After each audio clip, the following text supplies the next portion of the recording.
We'd like people to remember that Sherry was 23 years old the day she went to work at UCLA for the last time, that she was a young girl living her life to the fullest. She really, really wanted to make a difference in the world. She really wanted to change it.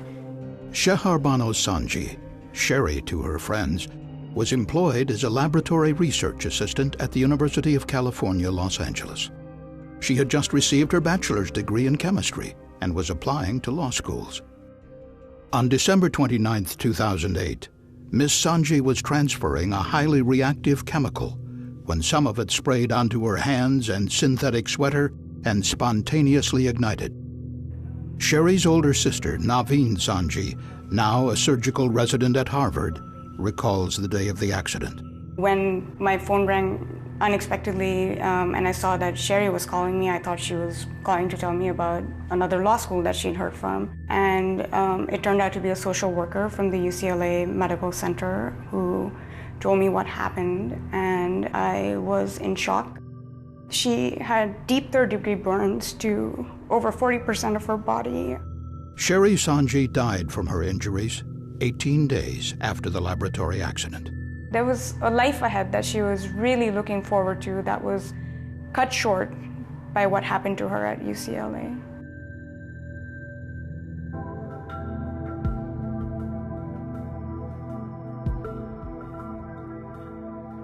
Accidents in research laboratories are not isolated events.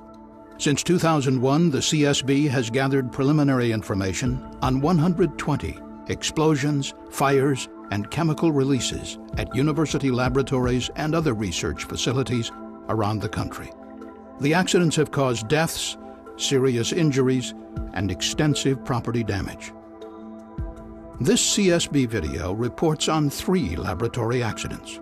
The 2008 fatality at UCLA, a death by accidental poisoning of a highly regarded Dartmouth College professor in 1997, and a 2010 explosion at Texas Tech University, or TTU, that severely injured a graduate student. It would be a shame if not every university stopped what it was doing whenever a major accident happens, like at TTU, like at UCLA, and take it as an opportunity to examine their own safety practices to determine what similarities there are.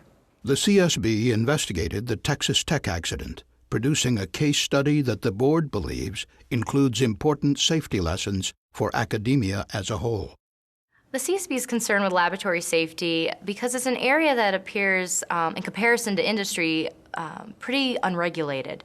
There is an OSHA laboratory standard, but its focus is on exposure hazards and health hazards of the research work being conducted. University research is a large and highly competitive enterprise. The CSB estimates there are over 110,000 graduate students and postdoctoral researchers working in academic laboratories across the U.S. Government agencies and private organizations spend billions of dollars sponsoring research at university labs. Academic institutions, principal investigators, and lab workers face significant pressures to innovate, achieve, and gain funding and recognition for their work. Research conducted at university laboratories is often on the forefront of technology and innovation. It is important that this research continues and thrives, but it must be done within a strong safety culture where preventing hazards is an important value.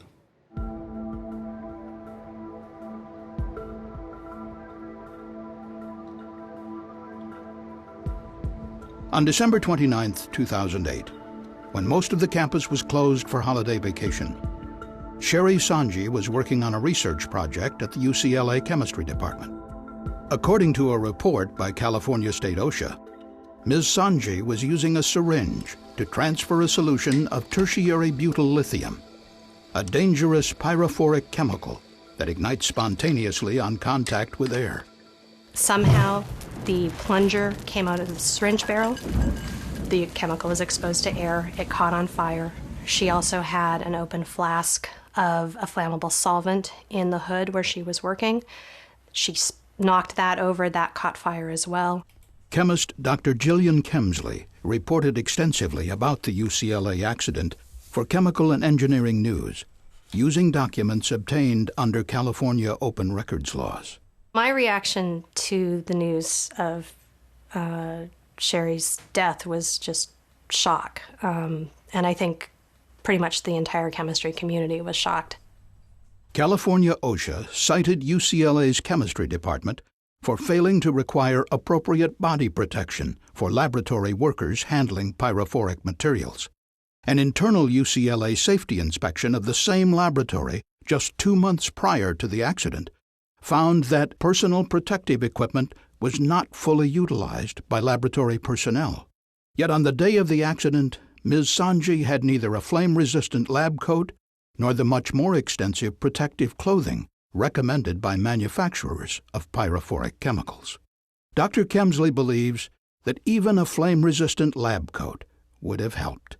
The flame-resistant lab coat would have given more time to react. It would have slowed the progress of the fire, and probably would have meant that her injuries were less severe. And though the university said it provided adequate safety training for workers, California OSHA found no documented evidence of this. This accident has affected the campus in a profound way, from my office to the PIs, to the chancellor and the upper administration. And we all recognized that we had to make some changes to our program to further strengthen it. Dr. James Gibson, director of UCLA's Environment, Health and Safety Office, says UCLA has taken steps to improve safety accountability and oversight, improve training, provide proper protective equipment, conduct unannounced safety inspections, and improve laboratory safety culture. It's not going to happen overnight. That is something that's going to be a multiple-year process to really change the safety culture to where we think we should be. And Dr. Gibson urges other universities to take steps to improve their education, training, and safety culture. Once we get people to do that, we're going to see a dramatic decrease in the number of accidents that occur. One of our main aims is to try and make sure that this doesn't happen again and that no one has to go through what we went through. A lost life is not just an anonymous loss of life, but real people and families are profoundly affected. Safety has to be an absolute priority and the first priority for any laboratory.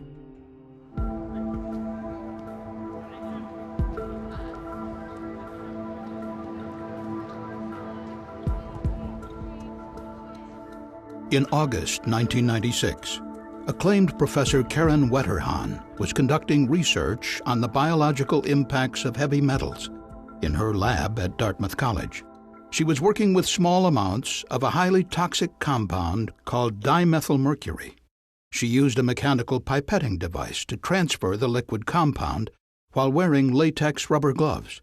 During this process, she later told colleagues, 1 or 2 drops landed on her gloved left hand. Dr. John Wynn is a professor of chemistry at Dartmouth College, where he has worked for almost 30 years. At the time of Karen Wetterhahn's accident, he was chair of the chemistry department. She was not aware that she was in any peril at the time. She cleaned up the accident, disposed of her gloves properly. Everything had been carried out in a appropriate fume hood in her laboratory, and that was that. The spill was not considered by her significant enough to report. She was in no danger as far as she knew. At the time, Professor Wynn said, no one in the department knew that dimethylmercury could seep through the latex rubber gloves worn by Professor Wetterhahn. But 5 months later, in January 1997, she began to show serious neurologic symptoms as her balance, gait, and speech deteriorated rapidly. Despite medical treatment for heavy metal poisoning, 3 weeks later she became unresponsive and died in June 1997. 10 months after the accident. I think we were all stunned, not only that it was Karen, a very careful and capable researcher, but to find that such a seemingly innocuous event could have led to what ultimately was Karen's death was just unimaginably shocking. According to Dartmouth officials, Professor Wetterhahn had consulted the material safety data sheet for dimethylmercury, which advised the use of latex rubber gloves when handling the material. Professor Wynn says the tragedy led the university to emphasize the need for comprehensive hazard evaluations, rather than relying exclusively on the safety precautions from chemical suppliers. There was an increase in that sort of safety instruction in the sense that it expanded into things that we had not realized required such care and detail, such as glove material. The fact that she was doing something any of us would have done in terms of the care she took to transfer this small amount of material was, for all of us, the wake-up call, the signal event that says, whenever confronted with a material known to be toxic at whatever level, whether super toxic as this one was or not, we must be diligent, learn all we can from as many experts as we can about the nature of the hazard and about the protections that can be taken to handle it safely.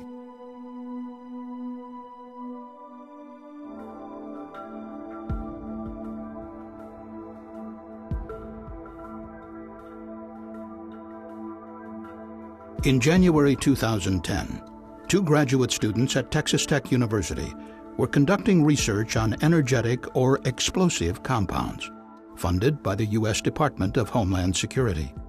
The students were tasked with synthesizing and performing tests on a new compound, a derivative of nickel hydrazine perchlorate. Initially, the compound was made in small batches of less than 300 milligrams. But the 2 students were concerned about potential variability among different small batches of the compound, which could affect later test results. So they decided to scale up the synthesis to make a single batch of approximately 10 grams, enough for all of their testing. They believed that keeping the solid compound wet with a solvent would keep it from exploding. After producing the larger batch, the more senior graduate student observed that it contained clumps that he believed needed to be broken up prior to testing. While wearing safety goggles, he transferred half of the new compound into a mortar, covered the compound with a solvent, and used a pestle to gently break up the clumps. After some time, he took his goggles off and walked away. A short time later, he decided to stir the compound once again. He did not replace his goggles. As the pestle pressed against the compound, it detonated. The graduate student was seriously injured, his left hand severely damaged by the force of the explosion, causing the loss of 3 fingers, perforation of his eye, and cuts and burns to other parts of his body.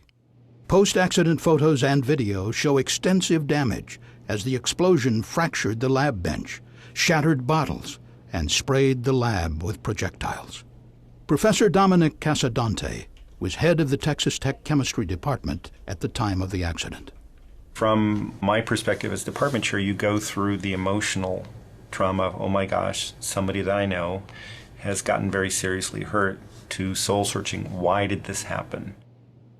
With these academic incidents, people like to focus on the immediate actions of the individual involved and try to poke holes and with hindsight, assert some sort of blame on the incident, on the individual involved. And what we have to recognize is that there are bigger systems at play here that can influence safety. The CSB investigation at Texas Tech found deficiencies in each layer of safety management within the institution. These included insufficient safety accountability and oversight by the principal investigators, the chemistry department, and the university's administration. And according to investigators, there were also important gaps beyond the university itself. I think that the way we were a year and a half ago is pretty representative of the way that a lot of universities, especially chemistry departments, are around the country. The main lesson I would really like, and it's the way that I start a lot of my talks on safety, is there but for the grace of God go you. That is to say, your universities. The victim at Texas Tech had been working on the energetic materials project for about a year at the time of the accident. But the CSB found that he did not receive any specific formal training on working with potentially explosive compounds. The 2 principal investigators believed they had verbally established a 100 milligram limit on the production of energetic materials. But the CSB investigation found there was no formal system for communicating this limit or verifying compliance. None of the lab researchers believed that a strict 100 milligram limit existed. When graduate students go into these new endeavors, a new project, a new process, they need to get specific training and they need to have it insured and have it assessed. Do they really understand what it is they're doing? And the CSB found that the use of personal protective equipment within Texas Tech laboratories was not consistently enforced. When we were at TTU, we learned that many people made the decision whether or not to wear their personal protective equipment based on the level of danger they felt that they were about to undertake. One of the issues that the CSB examined with the TTU incident was safety accountability. How do universities and academic institutions ensure that people are working in a safe environment? What we found at TTU was that the organizational structure was such that individuals that were responsible for doing safety inspections did not have direct authority or oversight over the principal investigators and their laboratories. Prior to the accident, the whole safety management structure reported to the Vice President for Administration and Finance. After this accident, the Provost and the President and I looked at this very carefully and decided that a new reporting structure was required. Dr. Taylor Amy is the Vice President for Research at Texas Tech University. Since the accident, Texas Tech has modified its organizational structure so that the Environmental Health and Safety Director reports to Dr. Amy, who also has authority over the principal investigators. We did this because we wanted to have this safety culture, this changing safety culture, to have a chance to grow and become part of the fabric of the institution. We needed to connect it more closely to the academic life of faculty. The CSB investigation determined there had been 2 previous near misses within the laboratories of the same principal investigators since 2007. While no one was injured, CSB investigators concluded there were similarities in the causes of these incidents to the January 2010 explosion.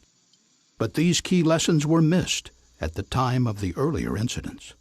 The CSB would like to see TTU and really all universities create a tracking system to document the accidents that are happening so that they can facilitate learning, not just in the laboratory where the accident happened, but really in all laboratories. One of the areas that the CSB examined with the TTU case was the role of the grant funding agency in regard to safety. The CSB determined that the Department of Homeland Security, which funded the research at Texas Tech through an agreement with Northeastern University, had a general condition stating that the safety of researchers was the responsibility of the various host institutions. However, DHS did not impose any specific safety requirements for research with energetic materials, and Texas Tech did not evaluate the hazards or develop any specific university safety policies. Grant funding bodies can play a huge role in influencing safety by including stipulations and requirements in their grant applications. Because Texas Tech is a public institution in a state that lacks its own workplace safety program, it is not required to abide by the federal OSHA laboratory safety standard. But Texas Tech officials did voluntarily develop a chemical hygiene plan, using the OSHA laboratory standard as guidance. When you look at OSHA's laboratory standard, though, it also focuses on health hazards of chemicals, not physical hazards of chemicals. That almost can lead one to decide that it precludes the need for writing standard operating procedures when working with chemicals that provide large physical hazards, fires, explosions, etc. To highlight this gap in the laboratory standard, the CSB recommended that OSHA issue a safety bulletin on the importance of controlling physical hazards of chemicals in the laboratory. And the CSB noted that no comprehensive guidance exists for conducting hazard evaluations within the dynamic environment of academic research laboratories. There's a lot of good suggestions and kind of hints at how to do it, but there's not comprehensive guidance on how to conduct thorough hazard evaluations for these graduate students who are doing much more independent research work. As a result, the Chemical Safety Board recommended that the American Chemical Society develop a methodology for evaluating and controlling hazards in academic research laboratories. The board also recommended that Texas Tech University should revise and expand its chemical hygiene plan to ensure that the physical hazards of chemicals are controlled, and develop and implement an incident and near-miss reporting system. There's a lot of momentum here for safety consciousness on campus, but it shouldn't have had to come to that. Don't wait for a serious accident to happen on your campus to begin to think about safety and transform your own culture.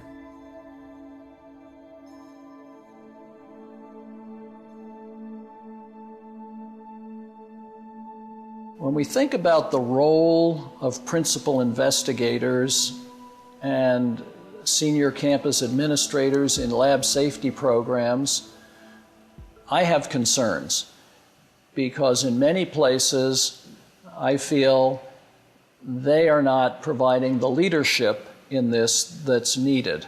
Dr. James Kaufman is the president of the Laboratory Safety Institute, a nonprofit organization which provides safety training for universities. Academic institutions encourage their students to achieve excellence in their work. They need to apply that same high standard to their laboratory safety programs, environmental health and safety programs. To achieve a high safety standard, the CSB investigation identified key laboratory safety lessons for universities. Ensure that research-specific hazards are evaluated and then controlled by developing specific written protocols and training. Expand existing laboratory safety plans to address the physical hazards of chemicals. Ensure that safety personnel report directly to a university official who has the authority to oversee research laboratories and implement safety improvements.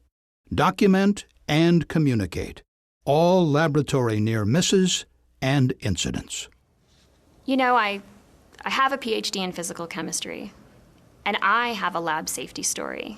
I could pull together many friends and we could sit in a room and share our lab safety stories. That should make us stop and ask these stories that we can share, those of us who've gone through the graduate program, you know, are those just stories or are those really opportunities to ensure that nobody dies again or nobody is seriously injured again, at least to the best of our abilities? Exploring the unknown, doing research, always involves risks. Those risks are worth taking. We know that as a society. And as a society, we owe it to ourselves to do them in the most efficacious and safe ways we can. The CSB calls on universities to study the key lessons from our Texas Tech accident investigation and do everything possible to provide safe working environments in their laboratories. Thank you for watching the CSB safety video. To obtain the CSB's case study on the Texas Tech University laboratory accident, please visit csb.gov.